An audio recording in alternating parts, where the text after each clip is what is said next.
Oi, tudo bem com vocês? Vamos hoje estar lendo o capítulo 3 do livro Caminho de Esperança. E vamos iniciar então a nossa leitura de hoje. E nesse capítulo 3 fala assim: as lembranças que moldam nossas memórias entre o afeto e a dor. Quem aí guarda as memórias de afetos e dor? Todas nós, né? Todos nós vivemos momentos bons e também vivemos momentos com bastante feridas emocionais, passando momentos difíceis. Mas vamos ver a diferença? Todos nós carregamos feridas. A diferença está entre quem aprende a curá-las e quem as deixa definir o rumo da sua vida. Desde quando nós nascemos, começamos a trilhar a estrada da vida e em algum momento todos nós fomos feridos. Certas situações podem deixar marcas mais leves, enquanto outras cicatrizes profundas. Não importa se crescemos em um lar amoroso ou desestruturados, lar disfuncional, né? Se tivermos uma infância com fartura ou escassez, as feridas fazem parte da nossa história. Cada pessoa viveu e teve uma história de vida.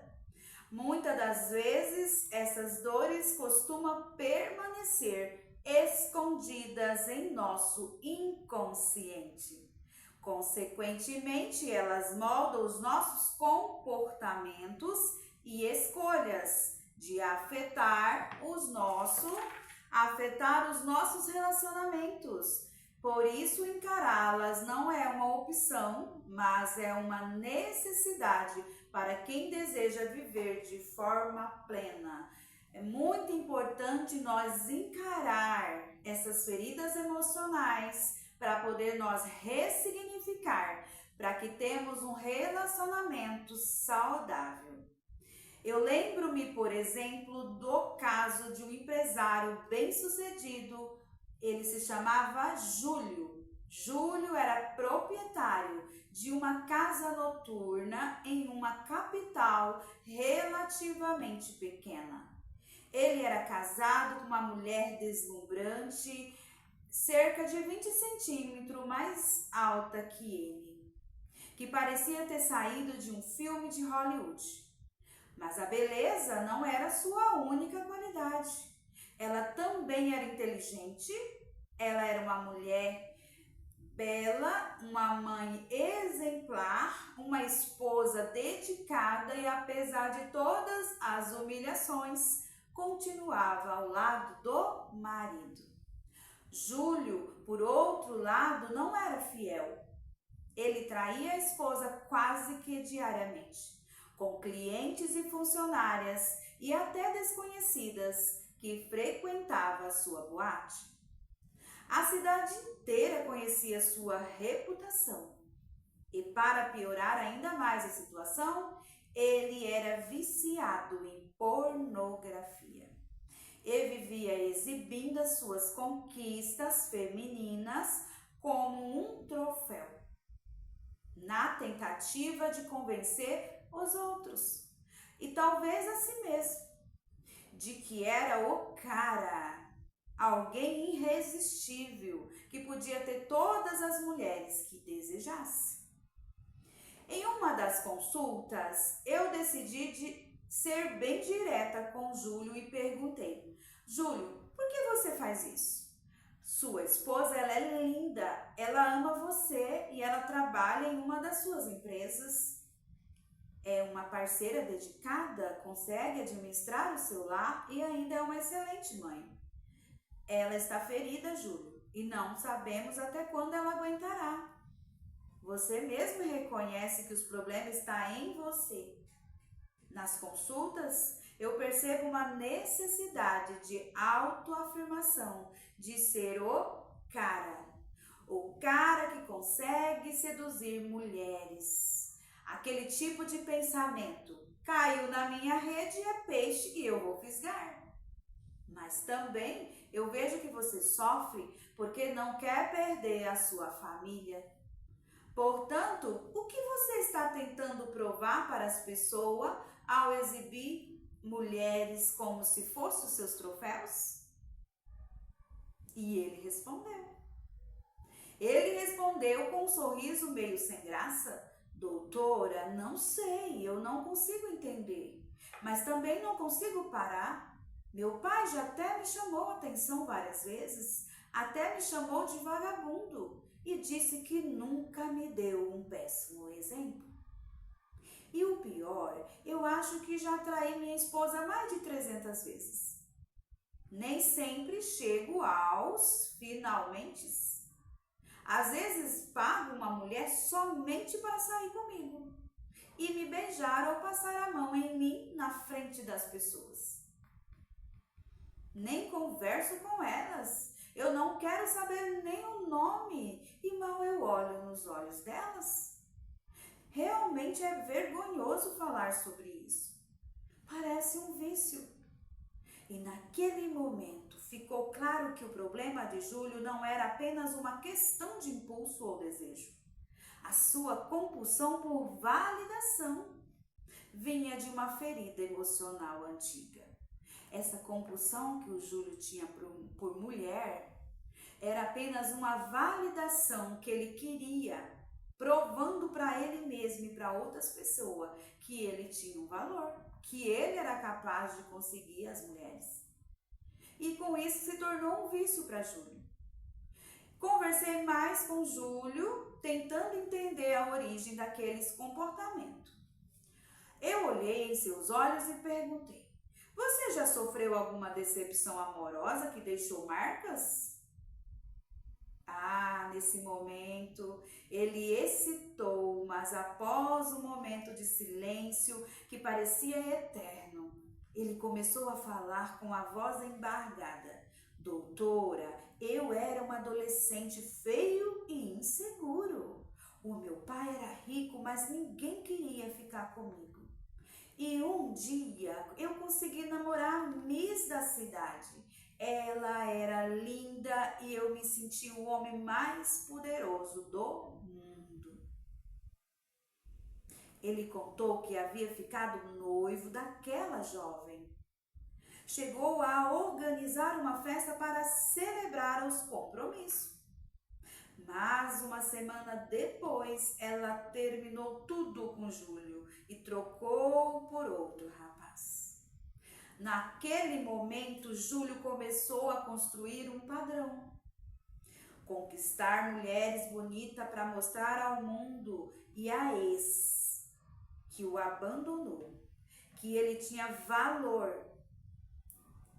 E cada traição e nova conquista não era sobre desejo ou amor, mas uma vingança contra uma memória que ele nunca conseguiu superar. Júlio é um exemplo, esse caso de Júlio é um exemplo clássico de como feridas emocionais podem moldar os nossos comportamentos. A dor do abandono que ele havia sofrido não tinha superado. Aquela dor daquele abandono lá na adolescência, ele não conseguiu superar. E ele levou a acreditar que precisava provar algo a todos. E, no entanto, enquanto ele tentava ganhar essa batalha invisível, ele perdia coisas muito mais valiosas. Ele sacrificava a dignidade, pois embora fosse visto como um homem rico, sua reputação era marcada pela desonra. Ele também perdia a paz e, afinal, vivia inquieto e preso aos ciclos de conquista e traições. Além disso, a família de Júlio sofria as consequências. A sua esposa, apesar de ainda estar ao lado dele, estava exausta e à beira de um colapso emocional. Os seus pais, por sua vez, envergonhados e desiludidos, viam o filho como uma decepção. Uma triste realidade que finalmente é vivida por inúmeras pessoas que carregam feridas antigas e tentam compensá-las de maneira que, em vez de curar, acaba causando ainda mais dores. Talvez você não tenha uma história como a de Júlio. Contudo, feridas emocionais tendem a manifestar de diferente forma na vida de cada pessoa. Qual é a sua história? Quais são as suas feridas emocionais? A rejeição ou as palavras cruéis de familiares na infância ou adolescência. O que você viveu na sua infância e o que você viveu na sua adolescência? Por exemplo, pode ser devastadoras. Uma criança ou uma adolescente que ouve o tempo todo frases como: você não faz nada certo, você é um burro e inútil. Internalizam essas mensagens de desvalorização. E aos poucos começam a acreditar que não são capazes e desenvolvem uma insegurança que os acompanha na vida adulta. Essas feridas é ainda agravada quando sofrem bullying na escola. Ridicularizados por sua aparência, sente-se ainda mais inadequados e crescem evitando se expor por medo de serem julgados ou humilhados novamente. Essas experiências parecem pequenas, mas deixam marcas profundas e cada pessoa as processa de um jeito diferente, a depender de seus valores, personalidades e crenças limitantes. E é por isso que o autoconhecimento é importante. Ele nos ajuda a enfrentar traumas, aceitar o que aconteceu e acolher as nossas emoções. Esse processo de introspecção permite que façamos uma limpeza emocional e ressignifiquemos nossas dores para que consigamos caminhar em direção ao sucesso. Afinal de contas, a vida não é um ensaio.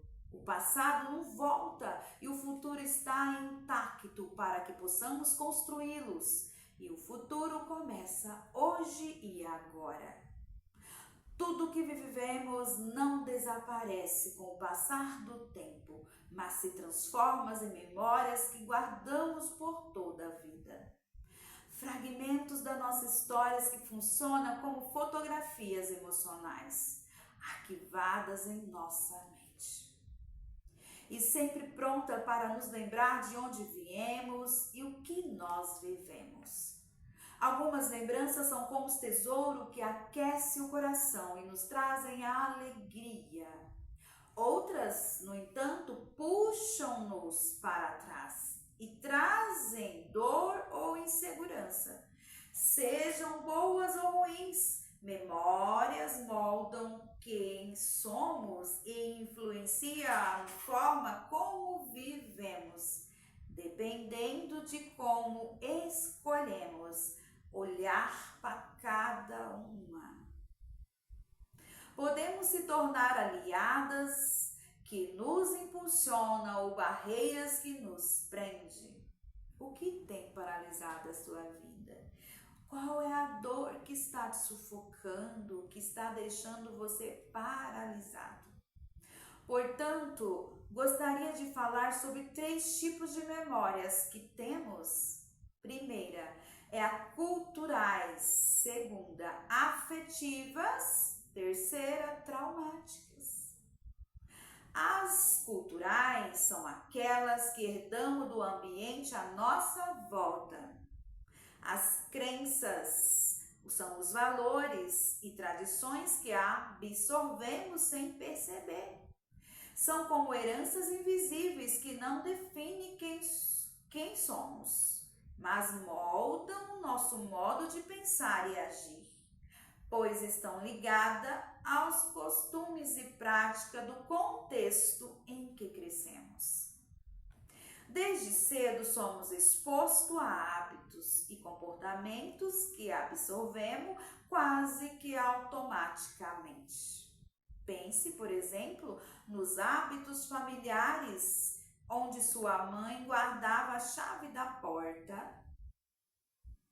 Talvez fosse sempre no mesmo lugar. Uma prática que você acabou replicando em sua casa. Quais são os hábitos que você carrega do ambiente que você cresceu? Quais são os hábitos que você está trazendo dos seus pais, da sua família?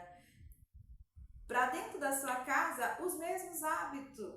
Isso aí é uma forma de hábitos, comportamentos adquiridos em ambientes. Existem também as crenças e superstições populares. Lembra-se da vassoura atrás da porta para mandar as visitas embora? Quem lembra dessa? Eu lembro. Ou do clássico, não passe embaixo da escada porque dá azar? Eu também já ouvi isso. Isso são tradições culturais. Também nos marca de alguma forma, não é verdade? E a gente acaba falando porque ouviu alguém falar. E é um hábito. As músicas infantis de uma geração são um bom exemplo. Como atirei o pau no gato, mas o gato. E hoje muitas dessas canções são questionadas, mas elas marcaram a infância de muita gente.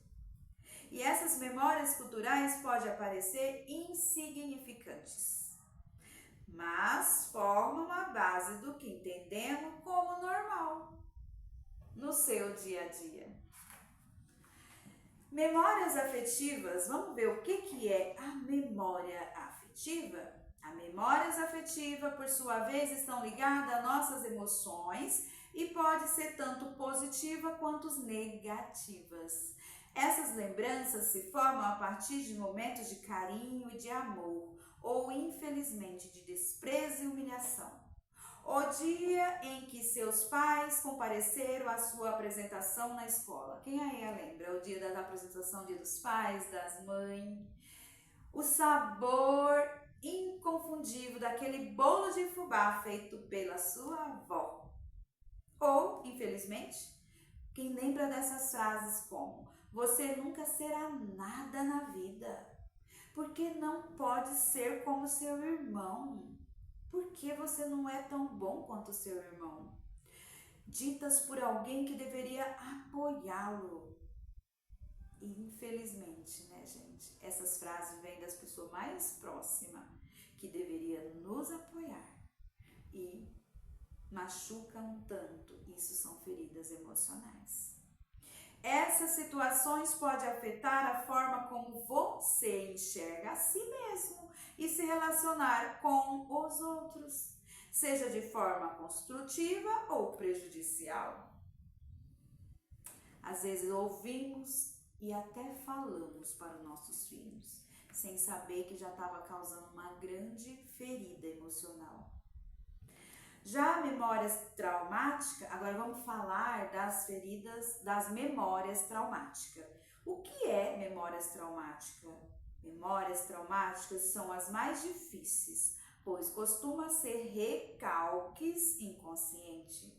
São aqueles recalques inconscientes, aquilo que você não conseguiu elaborar, aquilo que você não entendeu, então você joga para debaixo do tapete, fingindo que tá tudo bem, mas tá tudo inconscientemente, não tá bem. Ficam lá dentro, agindo nas sombras, até que sejam ressignificadas. Sombra é aquilo que você tá ali trazendo de muito tempo, algo que você não sabe daqueles comportamentos, porque faz assim, não entende, e é um recalque dentro do seu inconsciente. Tais experiências dolorosas têm o poder de moldar a nossa percepção a respeito de nós mesmos e do mundo. Por exemplo, uma mulher que cresceu ouvindo que não era tão bonita quanto a irmã. As comparações. Pode se tornar alguém com uma baixa autoestima. Essa pessoa que ouviu essas comparações, ela passa a ter baixa autoestima. sempre tentando agradar para se sentir aceita. Pessoas que têm baixa autoestima, que não conhecem o seu valor, não entende, não sabe a sua verdadeira identidade, fica sempre agradando as pessoas para ser aceita. Um professor que ridiculariza um aluno na frente de toda a classe pode gerar no menino sentimento de vergonha e inadequação. Sem mencionar os abusos físicos ou emocionais, vindos de quem deveria oferecer proteção e amor. Quantos bullying, quantas diferenças que as crianças passam na escola e ali são feridas emocionais, a baixa autoestima, passa a ser dependente emocional, né? Todos carregamos memórias que nos ajudam ou atrapalham no caminho da vida. Aceitar feridas do passado é perdoar a si mesmo e os outros. Que lindo, vou repetir. Aceitar feridas do passado, perdoar a si mesmo e os outros. E ressignificar a experiência é o primeiro passo para se libertar dessas bagagens emocionais. Como você está lidando com as suas memórias? Olha as perguntas reflexivas. Como você está lidando com as suas memórias? O que ainda está pesado em sua jornada? Talvez seja a hora de abrir a sua mala, olhar o que está dentro e como mencionado no capítulo anterior. Você já olhou para dentro da sua mala? A gente estudou no capítulo 1 e no capítulo 2. Deixar para trás o que não serve mais. Fala aí, o que você tirou de dentro da sua mala? O que não te serve mais? Lembre-se, temos o poder de escolher o que faremos com nossas lembranças. Mantê-las como um peso nos prende ou transformá-las em degraus para uma vida melhor. O que você vai fazer das suas lembranças? Você vai prender em você como um peso ou você vai transformá-las em degraus para uma vida melhor? Temos o poder de escolher o que faremos com as nossas lembranças. E chegamos no final desse capítulo 3. Vou mandar para vocês as perguntas terapêuticas, que são os exercícios, que aqui vai estar as atividades, né, avaliando suas feridas e bagagem emocional. Vou mandar em PDF, vocês tira um horário que você teve sozinha, reflete sobre o seu passado, busca nas suas caixinhas de memória tudo que você viveu e se delicia ali nas escritas, responde todo esses exercícios, façam, porque o passado não volta e o futuro está intacto para que possamos construí-lo. Chegamos no final do capítulo 3. Deus abençoe e até o próximo capítulo.